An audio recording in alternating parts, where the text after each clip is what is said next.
Hello, coming up on Morning Live, temperatures drop, definitely snowy in Manchester this morning, but it means energy prices are rising. Learn why your supplier has to help if you're struggling to pay. Plus, thousands live with sight-stealing glaucoma without even knowing it. Discover why seeing halos like this mean it's time to get checked. And inside the factories, Paddy McGuinness tells us if jammy biscuits are the best for a dunk test.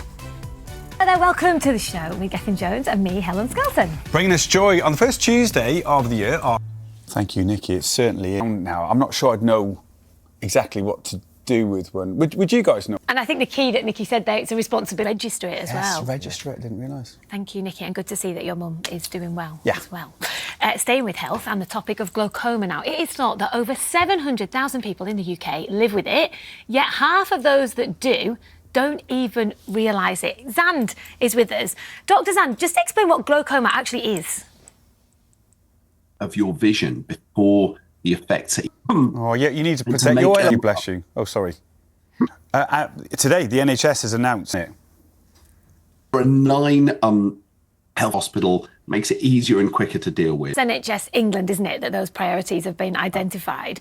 But when it comes to glaucoma then, you say most people don't realise. What are the telltale signs? What should set alarm bells ringing for people? You say catching it early is key, and I think you mentioned I'm reading here 90 million people, which needs to change then.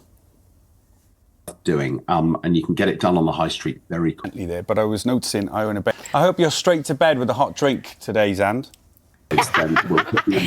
Get better soon, don't lick anyone. Take them for an eye test. I know that sounds silly, but actually that is what you should start to do. We were saying as you get older, it's about maintenance, isn't it? Isn't that sad? Sounds, and I say that with love and affection. Great. A mincemeat tray bake doesn't sound, that looks gorgeous. What about next week? Everything about JB Gill and Lauren was enjoyable. Yeah. Just joyful, joyful, joyful. Right, we're talking about a different kind of move though now, because January is one of the busiest months on the property market, with online searches for new homes absolutely skyrocketing. So, Escape to the Country's Richie Anderson is thinking of starting afresh in 2026. We saw you with our very own Neil Jones Sunday night, Escape to the Country. Because it's my job to drop 20 seconds of it on the programme, but it was okay. And after Tess and Cole, you know what I mean?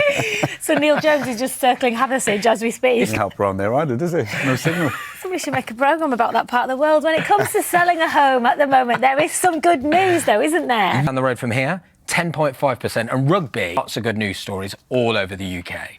What about the best ways of selling then? I'd imagine the majority of people do go through conventional estate agents. Do you know, that's a great question actually, Geff, because there are many ways. Negotiate. And also, in return for that, they do frugal. No, they handle absolutely everything up, for you. It? Yeah. Sorry, it's like I was telling you off then, Helen. Yeah. They handle everything from that. And there's also withdrawal fees sometimes, so whether it's online or talking to people. It's a really emotive thing, though, selling a house when you're saying about showing people round. You've got to be brave. You would be a nightmare in that scenario. Would you? 5 or 6 hours ago. like the detail would be insane. My hobby is looking at houses. On that, yes. If you know the place you want to live, the house you want to live, maybe you enter into a sort of private negotiation. If people choose to sell their houses privately, which does happen, how does that work? And then there's the raffle. Yes. Which you mentioned at the top of the show. It's not a new idea, but an interesting one all the same. In a sort of tombola-style raffle. I've never even thought about it. I would never even consider this as an option. Because I've saw some headlines in North Wales and Anglesey. Yeah. No. You won't see me next She week. bought my house. Well, the idea on paper, there are risks. Yeah. Okay. That people need to answer, or a free entry route, because if you don't do this, then it could fall into being classed as advice. I kind of wouldn't do this. Are you suggesting that entering a lot of property raffles is not a good long-term financial strategy? Okay? Yeah. I think I'd go. Fun, though, eh? Iona, can you have a word, please? Not responsible. Now, your home should be a space where you can feel safe and protected. But sadly, there are cases where criminal activity is quite literally landing on the doormat. That's because scammers are stealing people's identities through the post. We look back at when former detective Rebecca Mason found out more. It seems some scammers. I feel like we talk a lot on Morning Live about the digital side technology with scammers and AI and stuff. It's almost sometimes you forget about letters. I think if you said to someone, they put a fake letterbox on my house, you'd go, no, they didn't. Yeah, they did. It's they so really brazen, did. unbelievably so. One story that hit the headlines back in 2023 was the death of actor. Now, a BBC Three documentary has explored the events leading up to the actor's death and the woman at the centre of the case, dubbed the Ketamine Queen. Investigative journalist Amber joins us now. Lovely to see you on this story about Matthew Perry. Tell us a little bit about what happened to him and what the documentary uncovers. All the time, still the test. So 5 people have been charged in In amongst all of this, there was a central figure known as the Ketamine Queen. What did you find out about her? And so we'll find out in a few weeks, actually, what... Another thing you look at in the documentary is Matthew Perry's life before Friends, before he was famous. Why was that important to do? Growing up watching him as Chandler, but I think it doesn't get bigger than Los Angeles, does it, for that? And my clientele can access that to a root of those places. And so, for me, I wanted to understand, but went over to Ottawa to meet. Imagine, and we can actually hear from Matthew's drama teacher, Greg, who you just mentioned there, talking to you about Matthew before he became the international star. See the emotion in his eyes, can't you? Documentary, I mean, we just touched on it there. There's so much more to it. It raises questions about the role of the doctors and medical clinics too. You can watch the whole thing, Matthew Perry and the Ketamine Queen, on iPlayer now. Amber, thank you. Loads still to come, including presenter Paddy McGuinness. He was telling us... Probably got through all of those, didn't he? But first, in a bid to reduce food waste, broadcaster Rick Adams finds out if fruit belongs in a bowl or stays fresher in the fridge. Here we go. Also, we'll find out if an apple that's past its best can make the perfect pud. Easy for you to say. The factory is back tonight. You took great pride in that, trying to pick the biscuit out. I literally just Lovely chat as I was trying to remind people that Inside the Factory's back tonight. You read the brief, well done. You look like you had a lot of fun in that. Found your niche, didn't you, with picking the biscuits out? Yeah. I was at Quavers. Looks like it available. Last thing I did, and I were doing when. Have you seen? Cheese You have to bells. call them cheese. Mentioned this last time we were on, actually. Did I? No one will remember. This is going to be a challenging question, though, so I apologise. Where else have you been on this series? What are the factories? Oh, they were Lozenges? lozenges, yeah. Yes. Do you know what I mean? Yeah. And around chatting to people, almost the I biscuit. say that because I think the big brands on our island, they're sort of part of the world's identity, aren't they? You know, there's like Wigan's got big brands, and like you say, people are embedded in that brand. It's their identity almost. Yeah. Isn't Heinz in Wigan? Wigan? And you talk about the community in the factories, though. There was a moment on the show, and you'll see it tonight, but there's definitely a little bit of a shock. Work in progress. Should we see that moment? I want to get. Took you a minute to get over that. Yeah. I've you live never in done Chipping it. Norton. Put it to the test. What are you doing there? I've got a herbal tea. And They've all got a one, biscuit. Paddy. We're going to so serious. I've got dropped it in it. You know, they do biscuit. I just don't. Dear. Yeah, no, I agree. I don't think you should put in jam in any kind of hot drink, personally, but that's just my personal opinion. You're not. When it comes like Inside the Factory, honestly, it's just I love the facts around it as well. Yeah. There's someone on the list you haven't been yet that you'd like to check Do you know? out? And the one that someone mentioned was poured on something, and there's like as we like to call them on the BBC. In Wigan, did you know that? They should. It's pies you're thinking of, innit? No! Anyways, somebody will tell us, because Yeah. people let us know.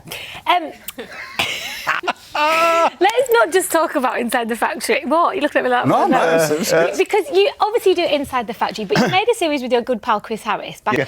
How was that? That was all about looking ahead and embracing being 50. Do you know, they looked about 70 when I were a kid. Mental health. So, and he has that outlook in life and things, but it went down really well, that series. We know So we're talking today about maintenance. It all becomes about maintenance now, isn't it? Anyway, whilst he's doing all that, Inside the Factory, tonight, 8 o'clock, BBC One iPlayer. Always a pleasure. Well, it's out today. It's the panto. He's you said- behind I need a stage. You said fitness is important to you, so good for you. Good of you to commit to sticking around. That fitness is important. Messages today. Stand by, Paddy, because we've got a couple of things to get through here. I only was talking about energy bills on the show today. Talking about the eligibility. Tony, I've been in touch about the age you had to be to qualify for the payment this winter. Saying all over 65, Yes. which is not quite... I'm picking that up, very important. Dr Zand was talking about glaucoma and eligibility for free eye tests in England, Wales and Northern Ireland. They are free in some Belinda, John and Liz have all been in touch, haven't they, Zand? Completely free in Scotland. So just to flag that up. Those the one who needs support, glaucoma. And Liz were just saying that you mentioned England, Wales and Northern Ireland, but it is in Scotland too. But we'll let him off because he's been under the weather, and we'll see fresh when we see him next week. It's time for Strictly Fitness with Olympic champion Greg Rutherford. Cue the music. To reiterate, we are starting with stretching because we are building the body up. Because what's happening next week, Geth? I'm not, but you are. So here we are. A little bit, of course, as I do. You get us ready for it. Okay, what's up? But we obviously have to get warmed up. So we're going to start with a bit of a chest press, okay? So what I want everybody to do is put their elbows up, their palms out, and I want you to push in front of you. And it's really important, really a bit more of a fascial stretch, which I keep talking about, and it really shoulder blades coming together. We're then going to do a cross-body rotation, a bit of sort of wood chopping technique. So we're going to put our hands together above a shoulder, and we're going to come all the way round. Yeah. All the way up. All the way around. Good for the golf game. With all of the, exactly, if you could just really feel like you're stretching. And then we're going to do some side sways. So we're just going to be standing and we're going to be swaying. With an energising workout, it's Greg Rutherford. So hands out and we're really pushing it out to each other. Shoulder blades together, push forwards. Are you right there, Helen? You got stuck for a moment? Yeah, I was really push. Okay, and then we've got those cross-body rotations. Imagine you're chopping a piece of wood. Really feel that stretch. No point doing it if you're not feeling your body switch on. Okay, and then we're going to go on to a bit of our side sway. So just go with it. Just move with it. Just move with the Lovely, there we go. Oh, there we go. Richie's having a little bit of...